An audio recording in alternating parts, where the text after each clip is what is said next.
Hello बच्चों, सुनीता सिन्हा के इस चैनल में आप सभी का स्वागत है।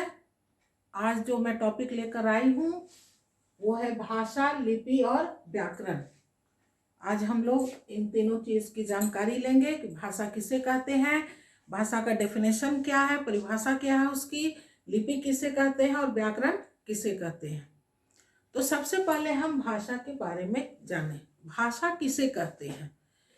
भाषा जब हम अपने मन की बात को, अपने विचार को, बात को, अपने भाव को जब हम दूसरों के सामने प्रकट करते हैं, यानी दूसरों को बताते हैं, कहते हैं और दूसरों की बात को सुनते और समझते हैं, उसे ही भाषा कहते हैं। यानी कि जब हम अपनी मन की बात को दूसरों के सामने कहते हैं, बताते हैं, उसे ही हम भाषा कहते हैं। मान लो मेरे मन में हमको भूख लग गई है, तो जब तक हम किसी को ये बताएंगे नहीं, कैसे सामने वाला जानेगा कि हमको भूख लग गई है ना? तो हम अपनी मन की बात को बताएंगे, बोलेंगे कि हाँ माँ हमको भूख लग गई है, कुछ खाने को दो, जो भी हमको दे दो, बहुत जोर से भूख लगी है ना? या किसी को भी, माँ है, बहन है, दीदी, कोई भी हो, किसी व्यक्ति को, तो जब हम अपनी मन की बात को जो बताते हैं, कहते हैं, उसे ही हम भाषा कहते हैं। तो भाषा की परिभाषा क्या हो गया, डेफिनेशन, कि जब हम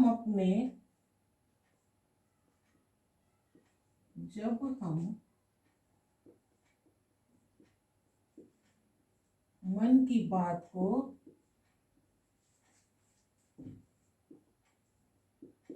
मन की बात या भाव जो भी बोले,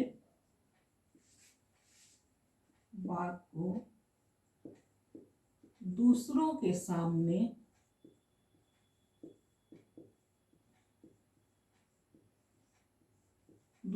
सामने प्रकट करते हैं। प्रकट करना यानी बताना,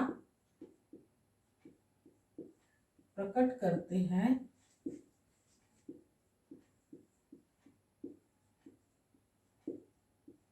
उसे ही भाषा कहते हैं।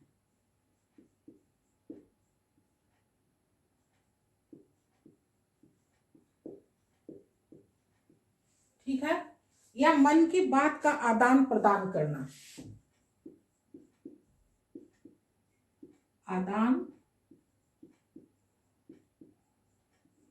आदान मतलब लेना और प्रदान यानी देना। जब विलोम शब्द आ जाए आदान, तो उसका हम प्रदान लिखेंगे, और अगर प्रदान का विलोम शब्द पूछा जाएगा तो आदान लिखेंगे। आदान यानी लेना। जब कोई दूसरा कोई बोलता है, उसकी बात को हम सुनते और समझते हैं, तो वो आदान हो गया। और प्रदान जब हम अपनी मन की बात को दूसरों के सामने रखें, बताएं, कहें, तो उसे कहते हैं प्रदान यानी देना। तो हम दूसरे वे में बोल सकते हैं कि अपने मन के भाव के आदान प्रदान को भाषा कहते हैं। इस तरह से भी बोल सकते हैं, या फिर सिंपल सरल में भाषा में बोल सकते हैं, जब हम अपने मन की बात को दूसरों के सामने प्रकट करते हैं, उसे ही भाषा कहते हैं। अब मन की बात को प्रकट करने का तीन तरह से हम लोग अपने मन की बात को प्रकट कर सकते हैं, बता सकते हैं। पहला है मौखिक, दूसरा है लिखित और तीसरा है सांकेतिक। या फिर इसका डेफिनेशन हम इस तरह से भी लिख सकते हैं कि जब हम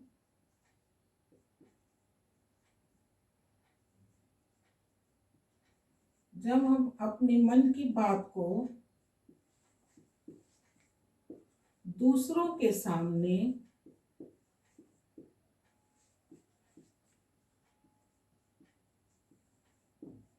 बोलकर, लिखकर या संकेत द्वारा प्रकट करते हैं,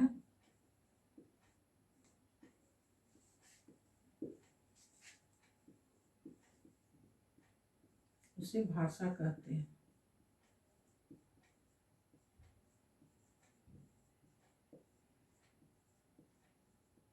यानी कि हम अपनी मन की बात को 3 तरह से बता सकते हैं, बोलकर, लिखकर और संकेत के द्वारा। 3 तरह से हम अपनी मन की बात को कह सकते हैं, बोलकर, लिखकर और संकेत द्वारा। ये एकदम क्लियर हो गया कि जब हम अपनी मन की बात को दूसरों के सामने बोलकर, लिखकर या संकेत द्वारा प्रकट करते हैं, उसे भाषा कहते हैं। 3 तरह से हम अपनी मन की बातों को दूसरों के सामने रख सकते हैं, बता सकते हैं, कह सकते हैं, है ना। तो इस तरह से भाषा 3 प्रकार का हो गया। पहला हो गया मौखिक भाषा,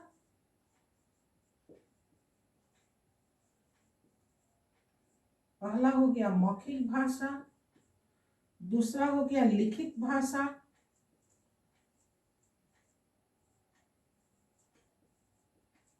और तीसरा हो गया सांकेतिक भाषा।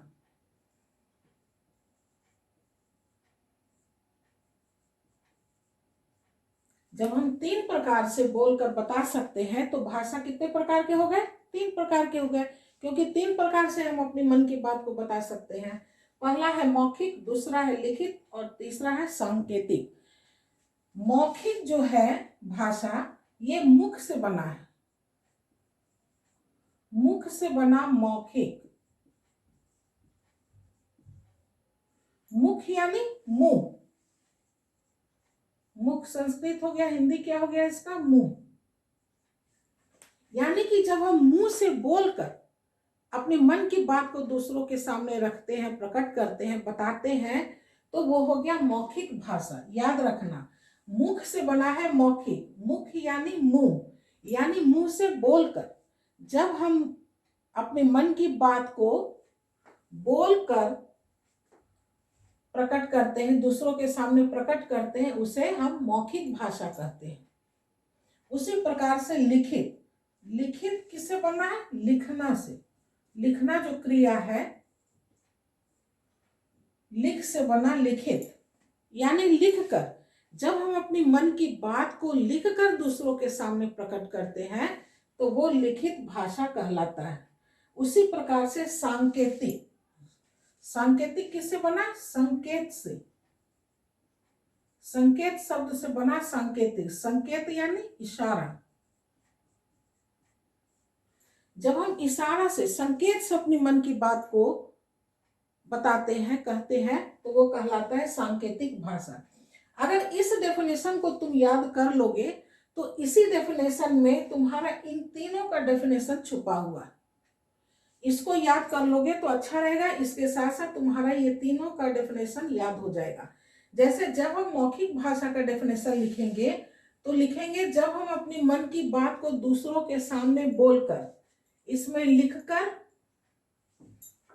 जब मौखिक भाषा का डेफिनेशन बोलेंगे तो उसमें लिखकर और संकेत, ये दोनों को हटा देंगे, नहीं बोलेंगे, है ना। जब हम अपनी मन की बात को दूसरों के सामने बोलकर प्रकट करते हैं तो उसे क्या कहेंगे? मौखिक भाषा। यहाँ लिख देंगे मौखिक भाषा कहते हैं। उसी प्रकार से जब हम लिखित कहेंगे, लिखित भाषा का डेफिनेशन लिखना होगा तो वही चीज लिखेंगे, जब हम अपनी मन की बात को दूसरों के सामने बोलकर, अब हटा देंगे, क्या लिखेंगे? लिखकर।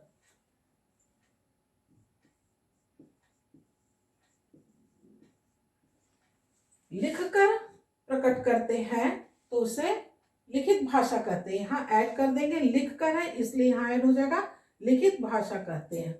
उसी प्रकार से सांकेतिक भाषा का हो जाएगा जब हम अपनी मन की बात को दूसरों के सामने संकेत द्वारा,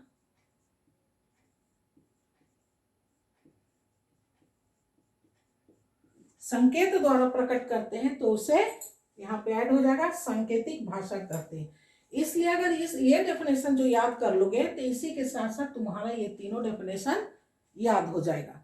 जब हम अपने मन की बात को बोलकर, लिखकर या संकेत द्वारा दूसरों के सामने प्रकट करते हैं या प्रकट करते हैं तो उसे भाषा कहते हैं। और इसी भाषा में जिसका अगर पर्टिकुलर मौखिक, लिखित या सांकेतिक का पूछेगा तो हम बस उसी चीज को डिफाइन करेंगे और बाकी दो को हटा देंगे। मौखिक रहेगा तो बोलकर, लिखित रहेगा तो लिखकर, और सांकेतिक रहेगा तो संकेत द्वारा प्रकट करते हैं, लिख देंगे। तीनों का डेफिनेशन हो जाएगा। अब है जैसे एक एक एग्जाम्पल जैसे देते हैं मौखिक भाषा का। बोलकर, जैसे अभी हम जो तुम लोगों को पढ़ा रहे हैं, ये कौन सी भाषा हो गई? मौखिक भाषा। बोलकर पढ़ा रहे हैं, है ना। जब हम बोलकर कुछ समझा रहे हैं तो ये मौखिक होगा। बोर्ड पर जब हम लिख कर बता रहे हैं, जैसे इसका डेफिनेशन लिख कर बताए, तो ये लिखित भाषा हो गया। मौखिक भाषा का एग्जाम्पल और हम दे सकते हैं, फोन पे बात करते हैं तो मौखिक भाषा हो गया। समाचार सुनते हैं, रेडियो पे टीवी पे समाचार सुनते हैं, मौखिक भाषा हो गया, क्योंकि वो बोल रही है और हम सुन रहे हैं। लिखित भाषा में हो जाएगा लिखकर जब बताया गया, जैसे न्यूज़पेपर है, कहानी है, या अभी जो हम लिख कर बता रहे हैं, ये सब लिखित भाषा में आ जाएगा। कोई भी मैगजीन है, न्यूज़पेपर है, किताब है, किताब भी लिखित भाषा का उदाहरण है।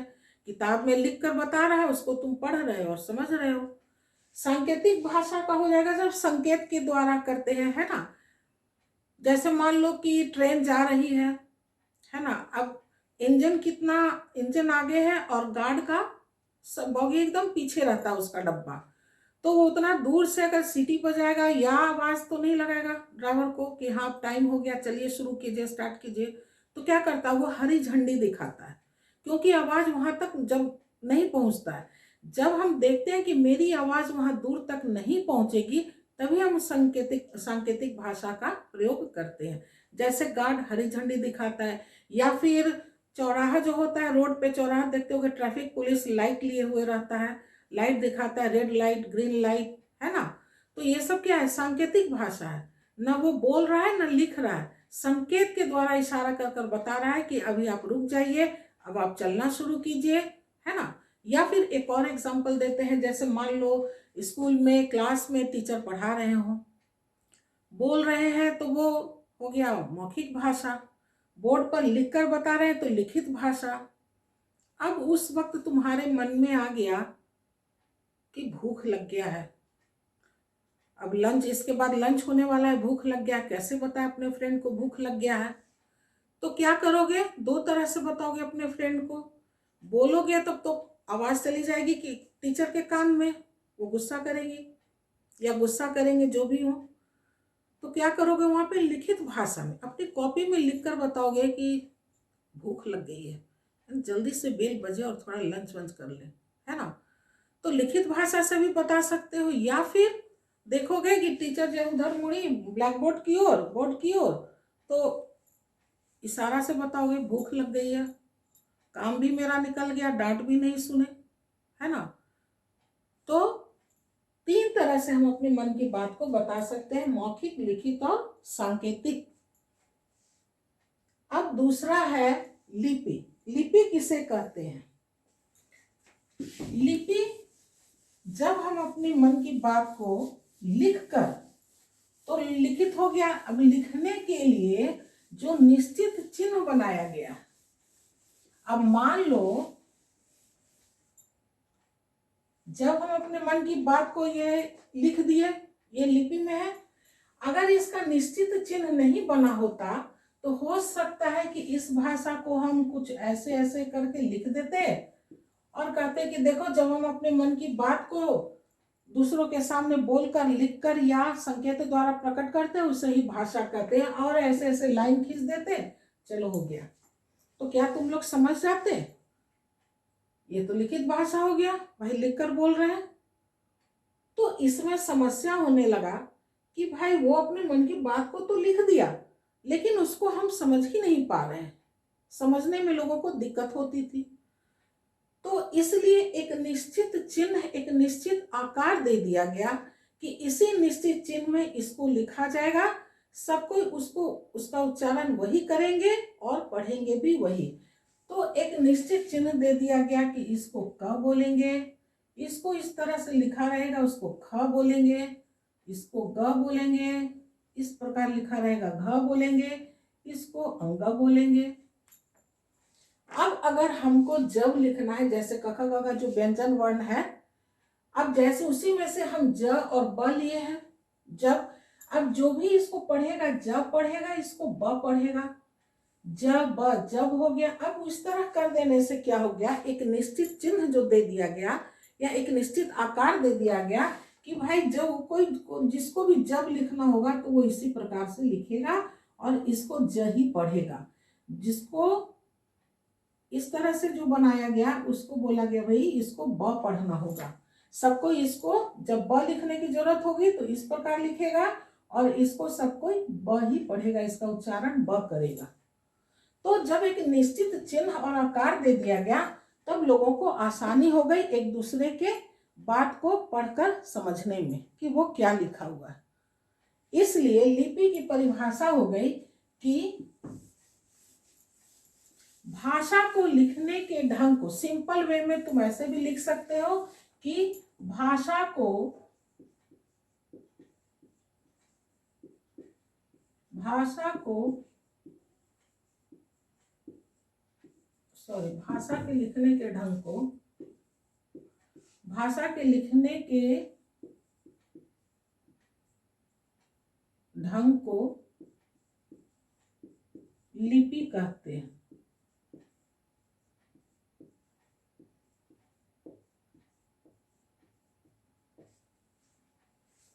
भाषा के लिखने के ढंग को लिपि कहते हैं, यानी जो भी भाषा है उसको जो लिखने का ढंग है जिस तरह से, है ना, जैसे जब लिखना होगा तो ज और ब ही लेंगे, तो इस लिखने के ढंग को ही लिपि कहते हैं, इसे ही लिपि कहते हैं। जिस भाषा को लिखते हैं जिस ढंग से उसको लिपि कहते हैं। या फिर दूसरे वे में हम लिख सकते हैं कि भाषा को लिखने के लिए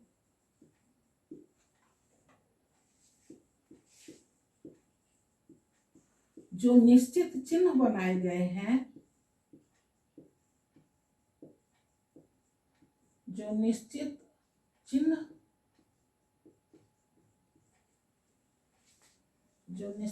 छूट गया,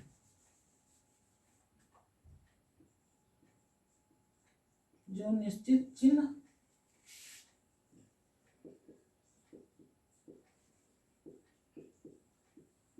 बनाए गए हैं उसे लिपि कहते हैं।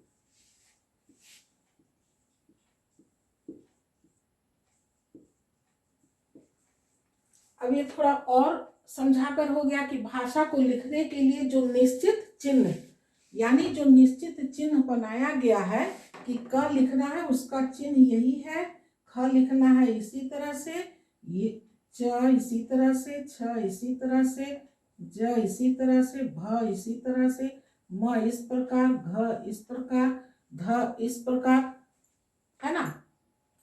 तो जो निश्चित आकार या चिन्ह दे दिया गया है इसे ही लिपि कहते हैं। अब भाषा जो है, भाषा को कई प्रकार के भाषा है, हर भाषा का तब अपना अपना लिपि होगा, जितने भाषा उतने ही लिपि होंगे। जिस तरह से हिंदी जो है, ये जो हिंदी भाषा का जो लिपि है इसको लिखने के नाम दिया गया है भाषा। देखो ये हो गया और लिपि यहाँ देखो लिख रहे। अब जैसे मान लो हिंदी है, मराठी है, संस्कृत है, नेपाली है, ये सब भाषा जो जिस लिपि में लिखी जाती है उसका नाम है देवनागरी। देवनागरी लिपि है ये। उसी तरह से पंजाबी जो भाषा है, पंजाबी भाषा का लिपि क्या है? गुरुमुखी। अंग्रेजी भाषा का क्या है? अंग्रेजी भाषा जो हम लोग लिखते हैं ABCD, उसका लिपि कहलाता है रोमन। उर्दू, उर्दू भाषा का है फारसी। उर्दू अरबी जो भी है इस सब का भाषा लिपि है फारसी, है ना। तो हमारे देश में या हमारे विश्व में अलग अलग भाषाएं बोली जाती है और हर भाषा का अपना एक लिपि होता है और मालूम ही है कि हर चीज का कोई ना कोई नाम होता है, तो हर लिपि का अपना अपना नाम है। जैसे हिंदी भाषा का जो लिपि है उसको नाम दिया गया है देवनागरी, पंजाबी की जो भाषा है उसका जो लिपि है उसका नाम दिया गया है गुरुमुखी, अंग्रेजी का रोमन, उर्दू का फारसी, इस प्रकार अन्य भाषा की अपनी अपनी लिपि है। हर लिपि का अपना अपना नाम होता है। अब है बोली। बोली किसे कहते हैं? बोली ये तो भाषा हो गया, हिंदी भाषा जो पूरे देश में ही बोला जाता है। बोली किसे कहते हैं? बोली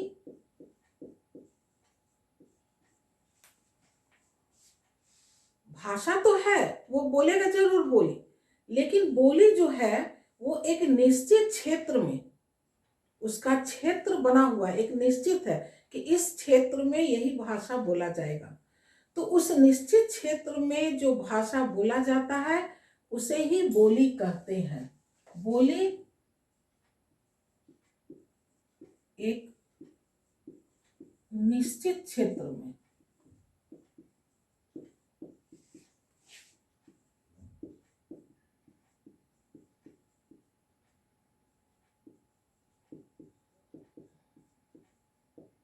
एक निश्चित क्षेत्र में जो भाषा बोली जाती है उसे लिपि कहते हैं। सॉरी, उसे बोली कहते हैं, लिपि तो खत्म।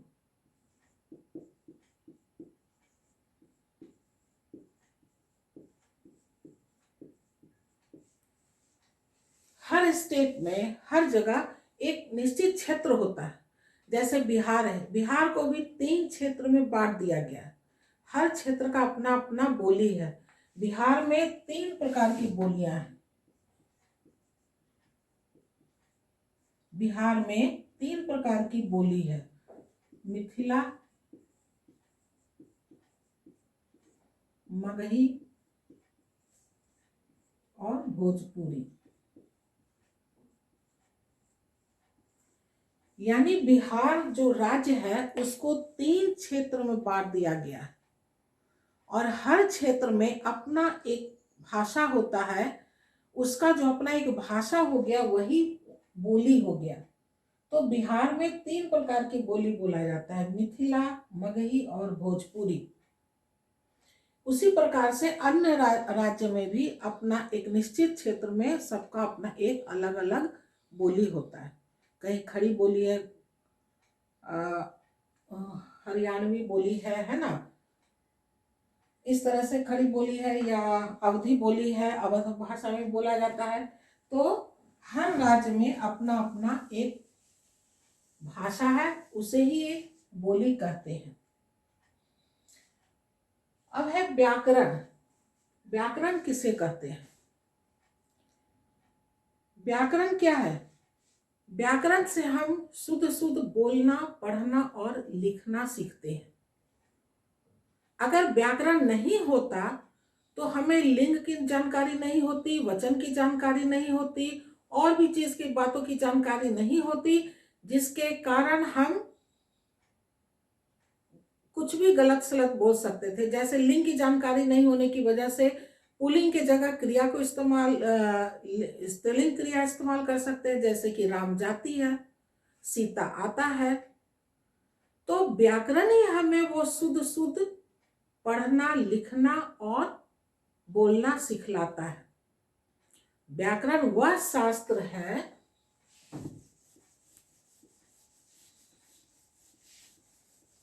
अगर व्याकरण ना होता तो हम शायद शुद्ध शुद्ध नहीं बोल पाते, क्योंकि हमको लिंग का भी ज्ञान नहीं होता, वचन का भी ज्ञान नहीं होता, एक वचन की जगह बहुवचन कैसे बोलना है, क्या करना है, कुछ नहीं होता। इसलिए व्याकरण वह शास्त्र है, व्याकरण वह शास्त्र कहो या फिर ज्ञान भी कह सकते हो। व्याकरण वह शास्त्र है जिसके द्वारा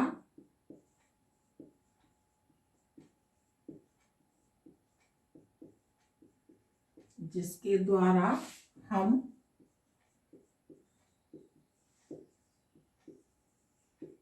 शुद्ध शुद्ध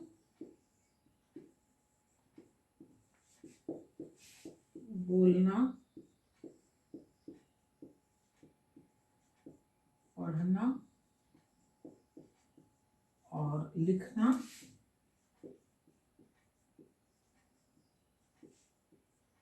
सीखते हैं। सीखते हैं या जानते हैं, जो भी हो। तो व्याकरण वह शास्त्र है या ज्ञान है, यह हमें ज्ञान देता है कि अगर कर्ता पुल्लिंग है तो क्रिया भी पुल्लिंग में होगा, अगर कर्ता स्त्रीलिंग है तो क्रिया भी स्त्रीलिंग में लिखाएगा, और किस तरह से वाक्य बनेगा, इन सब बातों की जानकारी हमें व्याकरण से मिलता है।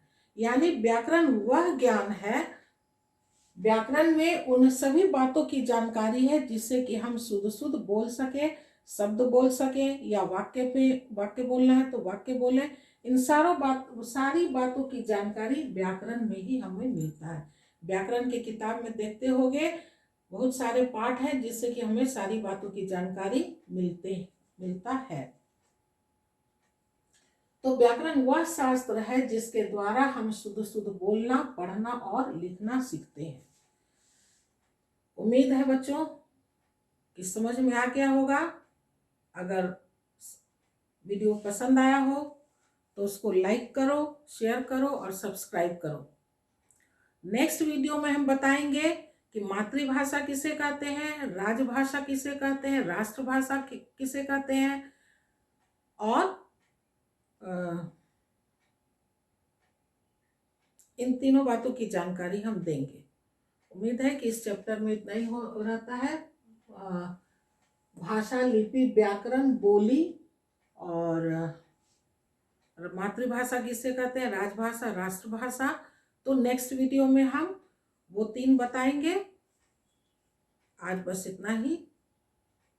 बाय।